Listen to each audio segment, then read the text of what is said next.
Greetings of peace and assalamu alaikum wa rahmatullahi wa barakatuh. Now we have come to the end of this presentation with the modeling of mechanical oscillation. So before anything else, I am Muhalliden Pumbaya, the first presenter, and also we have Parte Shajanna in our team as the second presenter, and also our members Pantao, Bashary, Mauna, Ismael, and Mitmug, Hussein, and also we have Mohammad, Faisanah. So to begin with this discussion, let us proceed to the objectives of this topic, which are defining oscillation, understanding oscillation versus vibration, and deriving a differential equation in this topic or formula. Then finally, understanding the mechanical oscillation with a sample problem. So let us start with understanding what is oscillation. Oscillation is the repetitive or periodic motion, typically in time, of some measure about central value between two or more different states.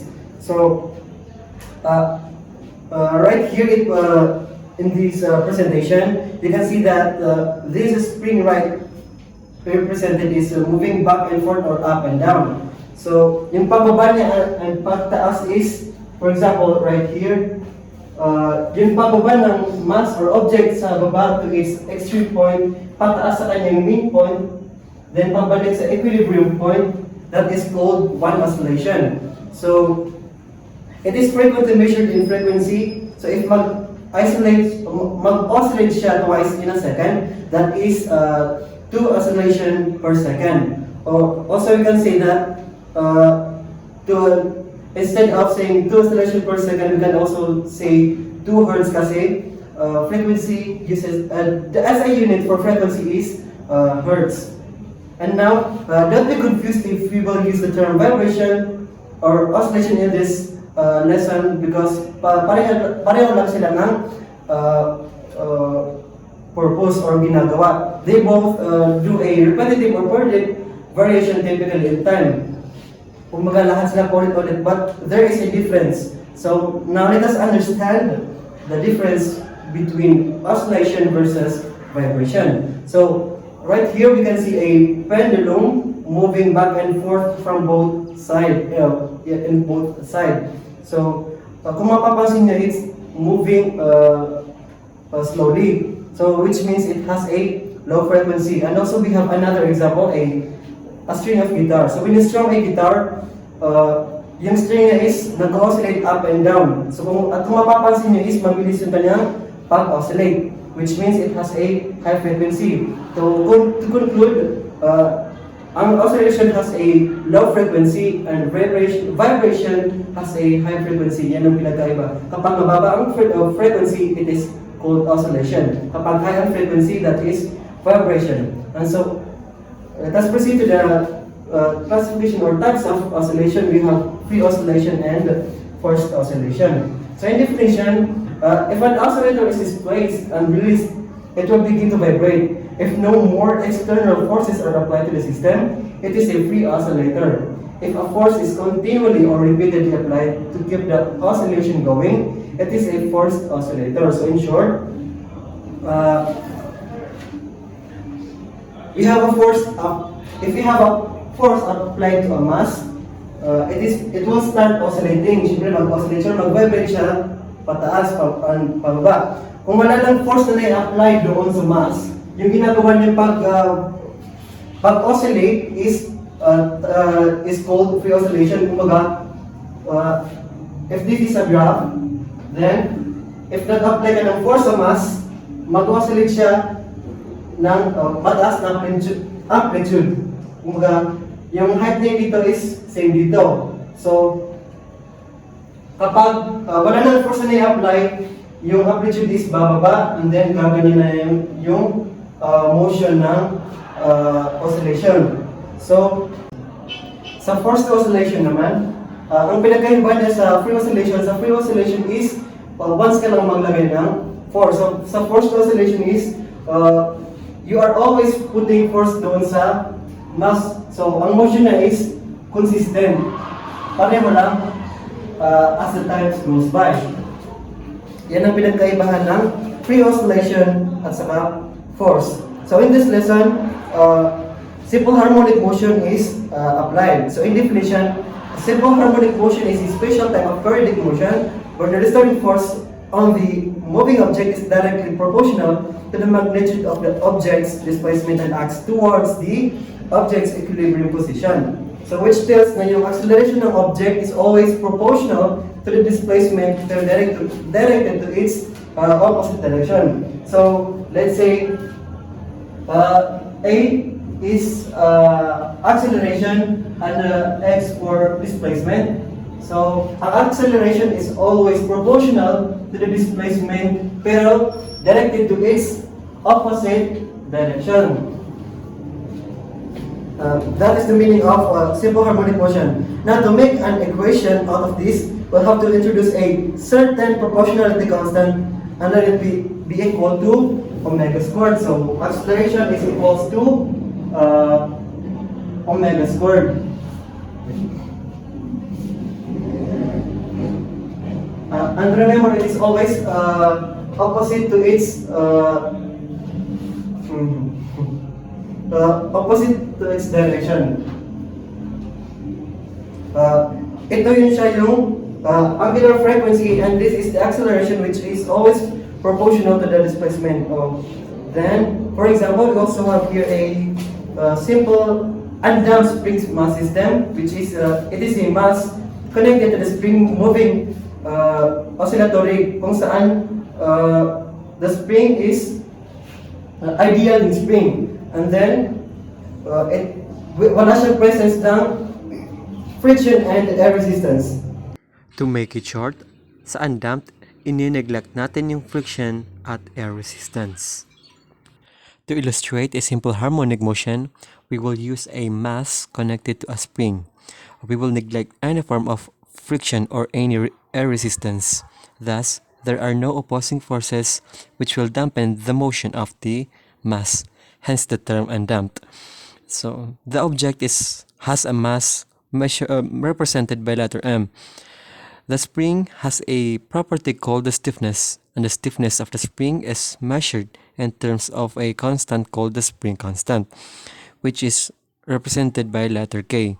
The mass is measured in kilograms, and the spring constant is measured in newtons per meter. Initially, the mass is at its equilibrium position. For example, if the position of this moving mass described by x, then all of this point x is equals to 0.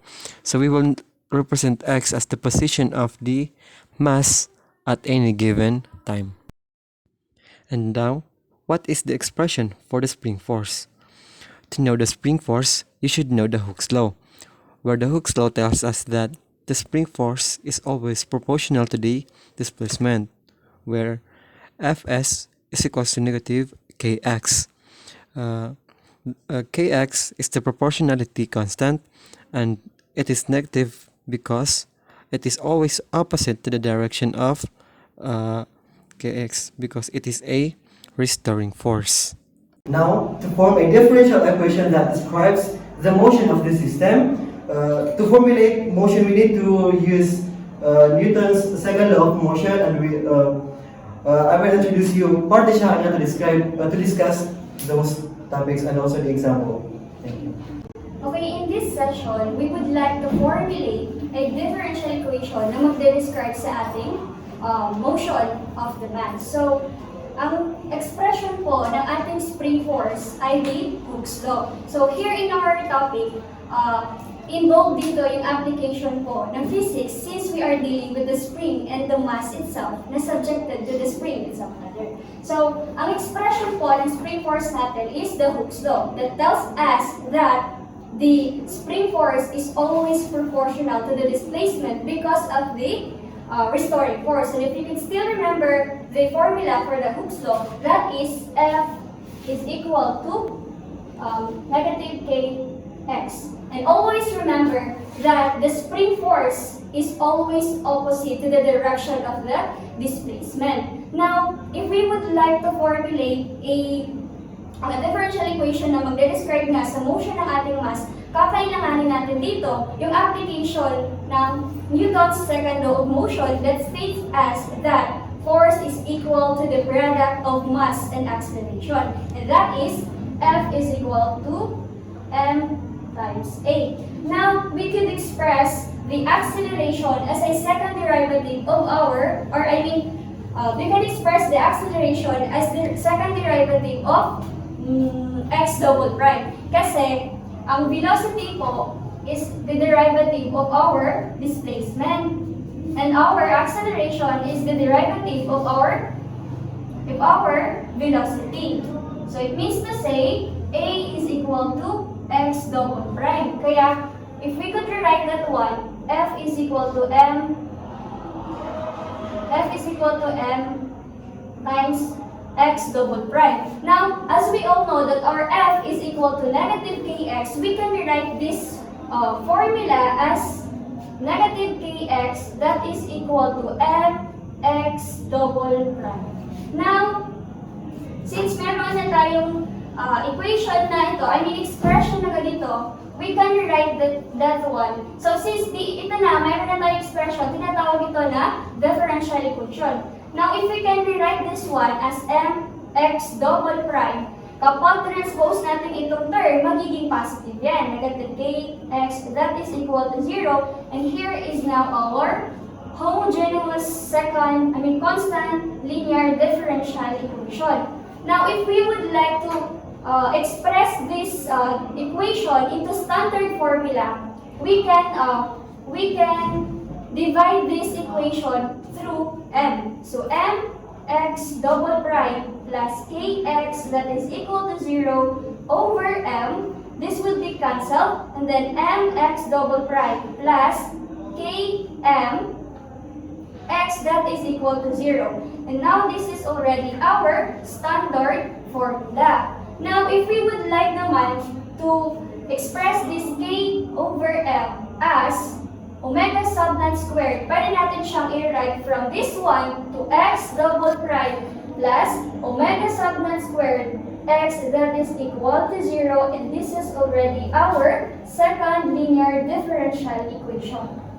We have already our second linear differential equation, pwede na natin siyang kunan ng auxiliary equation by letting this x double prime as r.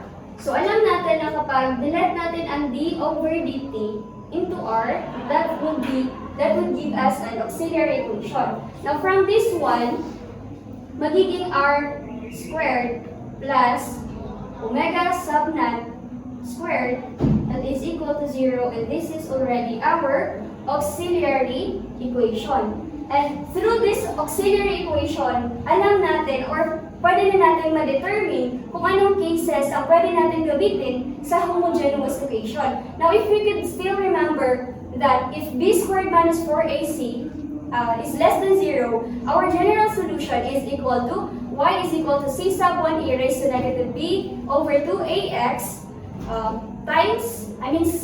cosine times the quantity of the square root of 4ac minus b squared over 2ax plus c sub 2 raised to negative b over 2ax sine times the quantity of square root of 4ac minus 4ac minus b squared over 2ax. So that's the third case. Now, since or according to our reference, the third case po is considered as undamped system. Now, ano nga ba ang undamped? Masasabi mong undamped spring mass system, yung system mo mismo kapag wala siyang resisted force at wala siyang opposing force. So here, we will introduce an example na subjected or undamped spring mass system.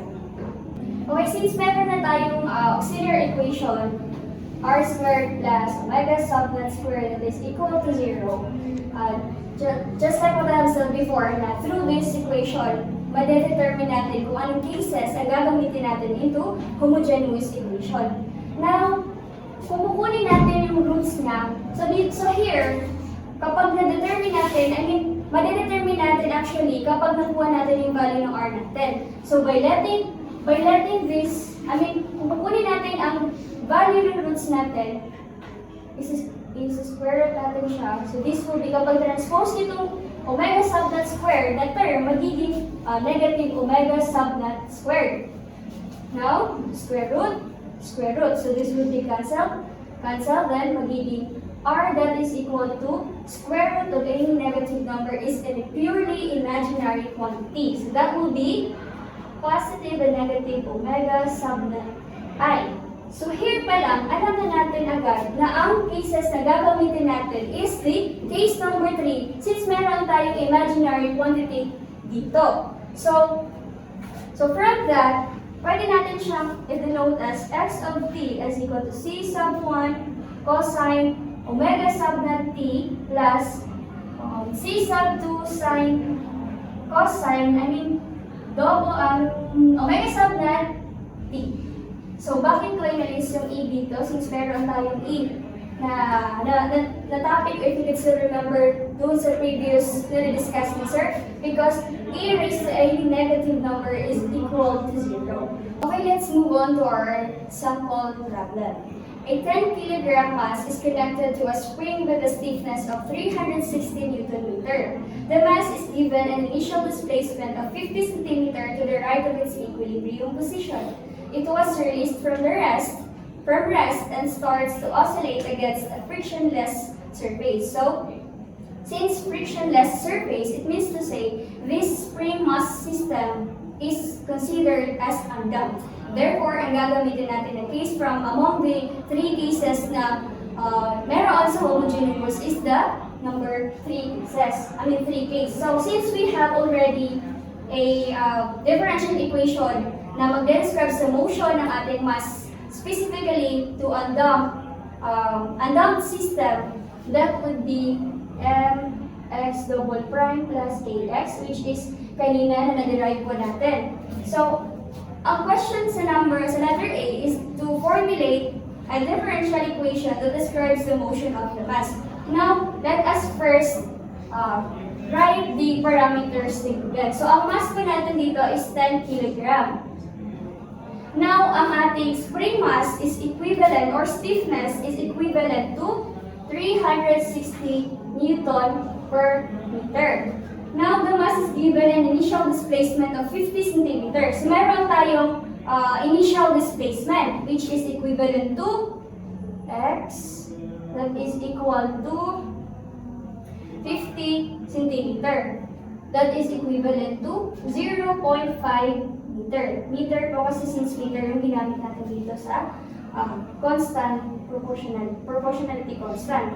Now, it was said in the problem that it was released from rest. It means to say, ang ating velocity is equivalent to 0. Okay, so since meron tayong differential equation dito na na-derive natin kanina, pwede natin i-substitute yung mga parameters na given. So ang m natin is that is equivalent to 10. And then x double prime, that would be d squared x over dt squared. Plus, ang k po natin is 360. And then x that is equal to 0. So by letting this equation divided by m, this will be cancelled. And then d squared x over dt squared. So 360 over 10, that would be 36x equal to 0. Now, para ma-eliminate natin yung x dito, we can multiply or divide. It depends on you po. So, kung i-divide natin to into x, this would be cancelled, and matitira is d squared over dt squared plus 36, that is equal to 0. Now, by letting this d over dt as r, magkakaroon ng r squared plus 36, that is equal to 0. And this is now the equation that describes the motion of our mass. Now for letter B, find the velocity, position, velocity, and acceleration of the mass at any given time. Now, kukunin natin dito yung mga parameters ng position, velocity, at acceleration para ma-describe yung motion ng mass. So, since meron tayong auxiliary equation, pwede natin kunin yung roots natin dito. So, by letting this r squared kapag transpose ko itong term na 36, this will be negative 36. Now, kapag square root ko ito, both terms, this would be cancelled, then matitira po ay r. Then, square root of any negative number that is equal to a purely an imaginary constant. So, plus a negative 6i.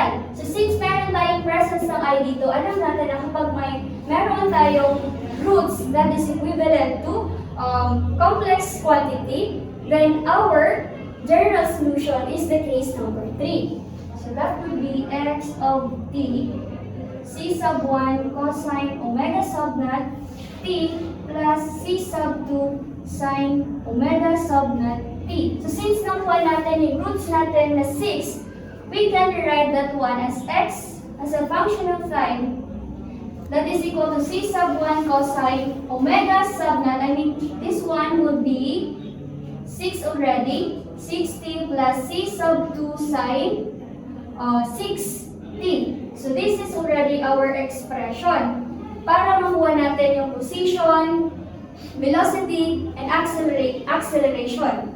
Now, we can actually find the specific values for C sub 1 and C sub 2 by imposing and conditions. But before that, since meron tayong conditions na velocity, pwede muna natin siyang pwede natin kunin yung velocity as a function of time muna para ma-determine natin yung values ng C sub 1 and C sub 2. So, alam natin na ang velocity is the derivative of our displacement. So, i-derive muna natin ito para makuha natin yung expression natin for velocity. So, v as a function of time is equal to derivative of x over dt. C sub 1 cosine 6t plus C sub 2 sine 6t.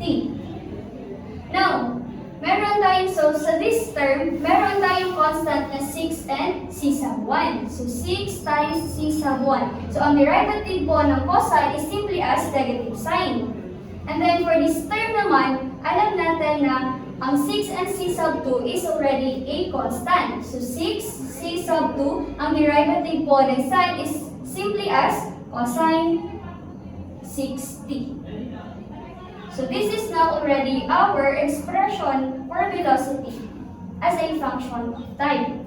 Now we can impose or we can already substitute the initial conditions para makuha natin yung C sub 1 and C sub 2. Now we have already, so dito, sinasabi dito na kukunin natin yung position, velocity, and acceleration at any given time. So therefore, our time dito is 0. And alam natin sa given na ang initial position natin is 0.5. So x is equal to 0.5 meter. Now from this expression, isa-substitute natin yung mga parang-aning conditions para makuha natin yung C sub 1 is either C sub 1 or C sub 2. Now x as a function of time is 0.5, that is equal to C sub 1 cosine of 6. Ang t natin is 0 plus C sub 2 sine 6 times 0.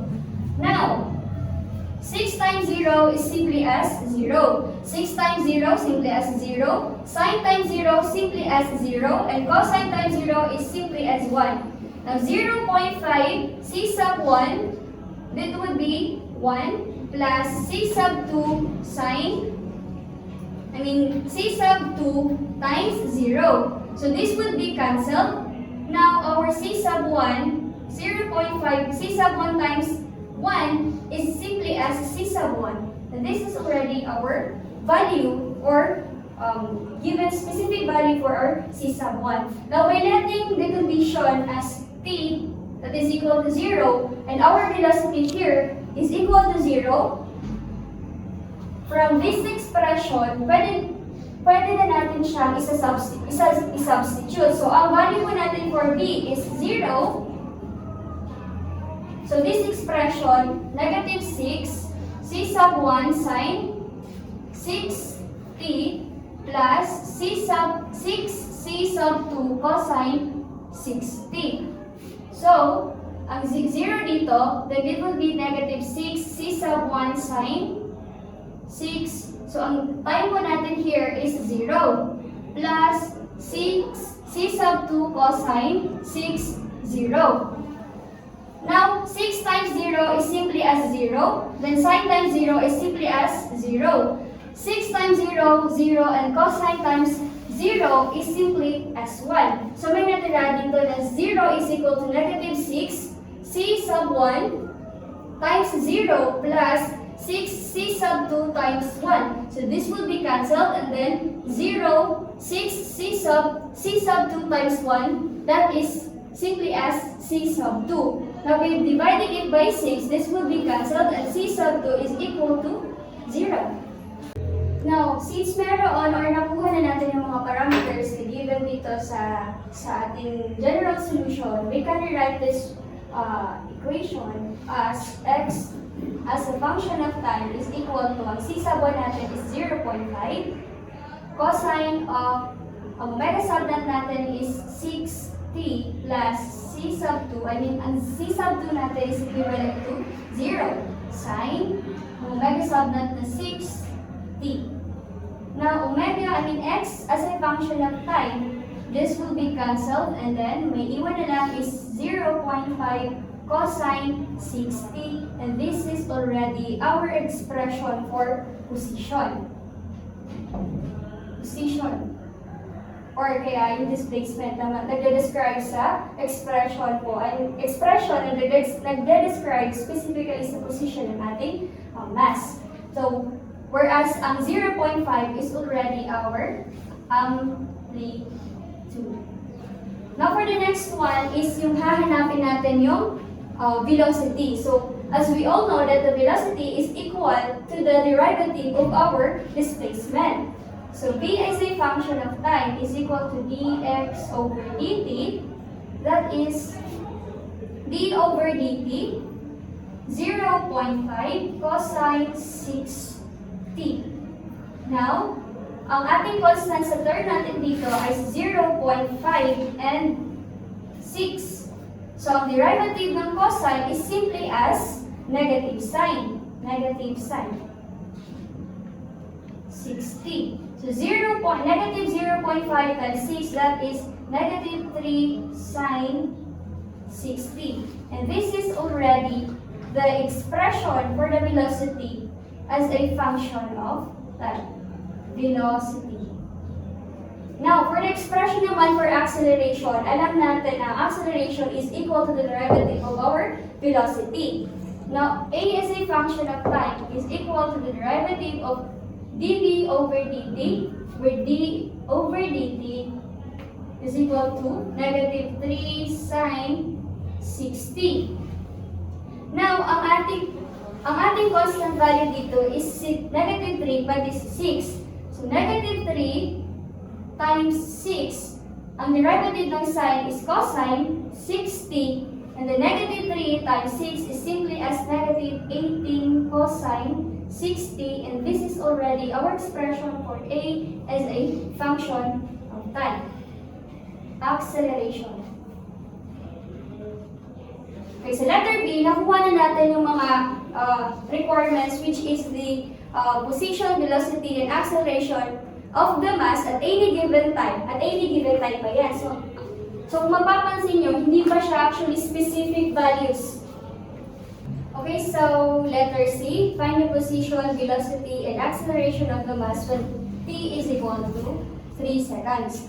So from our expression na na-derive natin kanina, previously, we can substitute already the given time for us to came up with a specific parameters na mag-describe sa motion ng ating mass. Specifically, it's displacement, velocity, and acceleration. So from this expression, x of t, that is equal to 0.5 cosine 6t. Now, 0.5 cosine 6, ang t natin is equal to 3. So, 0.5 cosine 6 times 3 is equal to 18. Now, 0.5 cosine of 18, that is 0.33 meters. So, this is already now our parameter for displacement. Now, from from this equation of velocity, isa-substitute rin natin yung given time natin, which is equivalent to 3 seconds. So v of t is equal to negative 3 sine 6t. Now, v of 3 is equal to negative 3 sine 6. Ang time natin is 3 seconds. Now, negative 3 sine 6 times 3 is equal to 18. Then this will be negative 3 sine 18 is equivalent to 2.25 meter per second. So this is already now our specific parameter for our velocity na mag-describe the motion ng ating mass. Now for the acceleration, a of t, from this expression, pwede na natin i-substitute ang given time na 3 seconds. So, a of t is equal to negative 18 cosine 6t. Now, negative 18 cosine 6, ang t natin is equal to 3. The negative 18 cosine 6 times 3, 18. And the negative 18 cosine 18, that is negative 11.88 meter per second squared. And this is already our expression, given parameters for our acceleration. Now for our letter D, determine the amplitude and the period of oscillation. So ang amplitude natin, it's already given, which is equivalent to 50 centimeter. That is equivalent to 0.5 meters. Now, i-determine natin yung period na mag-describe din sa oscillation. So if you can still remember our topic from the previous lesson sa physics, ang formula for period is 2 pi times the square root of mk. Now, we have already the given parameters for mass and the proportionality constant, which is the spring force. So 2 pi times the square root of m natin, and that is equal to 10 over 360. And this is equivalent to pi over 3 or 1.047 seconds. This is already our period for oscillation. Now for letter A naman, what is the maximum velocity and acceleration of the mass? So if you could still also remember the formula for the maximum velocity, that is V max is equal to the angular frequency times the amplitude. So meron tayong, so alam natin ang angular frequency is equal sa m over k. So m over k, k over m times the amplitude. So we have already given sa parameters ng ating constant, spring force and the mass. So 360 over m, that is equal to, times the 0.5, and that is simply equal to 3 meter per second. So this is already the maximum velocity. And lastly, for the acceleration, na A max, meron tayong formula na angular frequency squared times amplitude.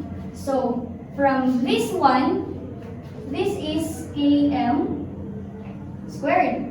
So cancel this one, ang matitira is k over m times amplitude. So k is equal to 360 and m is equal to 10 times our amplitude na equal to 0.5, and this is already our maximum acceleration, that is equal to 18 meter per second squared. And this is already our given parameters from A to B na requirements. So, we therefore conclude na kapag walang application ng differential equation, we cannot conclude right away, or we cannot find the parameters na pwede nating gamitin sa ating solution, or sample problem. So that will be all. Thank you. From sprinkler splashes to fireplace.